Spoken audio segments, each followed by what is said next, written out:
Mr. Speaker, Conservative Party members can stand with people who wave swastikas. They can stand with people who wave the Confederate flag. We will choose to stand with Canadians who deserve to be able to get to their jobs, who be able to get their lives back. These illegal protests need to stop, and they will, Mr. Speaker.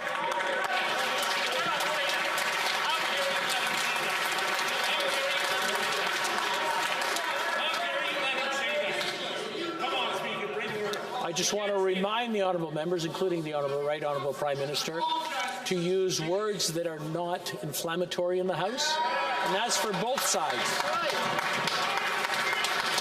The Honourable Member for Thornhill.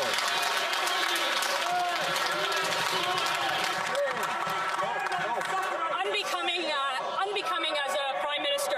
It's been 48 hours that the government went from doing nothing to a national emergency. 48 hours into using the measures. 48 hours without providing Parliament with a justification. So my question is simple.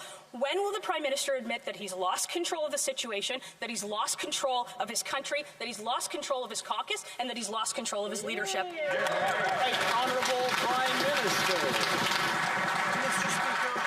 Question of caucus and support for these blockades, the Conservative politicians need to make a choice. Are they for the blockades, or are they for communities, our economy, and regular Canadians? The member from Provencher pointed out about the emergency blockade, the illegal blockades. He has never seen such a patriotic display in Canada. There's nothing patriotic about hurting fellow Canadians. The member from Grand Prairie Mackenzie claims that the economy is not being held hostage. All the while, hundreds of millions of dollars were being lost in trade due to blockades. And the member from Sarnia-Lambton doesn't believe her constituents need guaranteed access now to the Blue Water Bridge. Mr. Speaker, we stand with Canadians.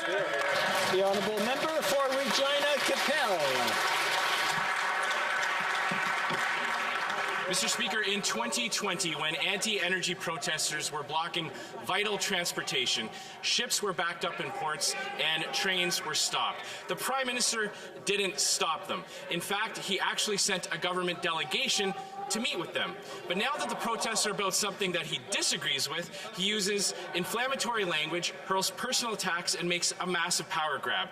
We know the PM finds democracy inconvenient and that he admires China's dictatorship. So will the Prime Minister admit that this is all just a move to crack down on dissent? The Right Honourable Prime Minister.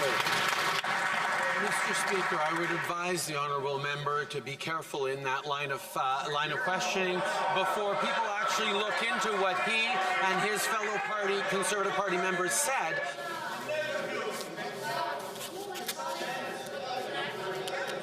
Dictator.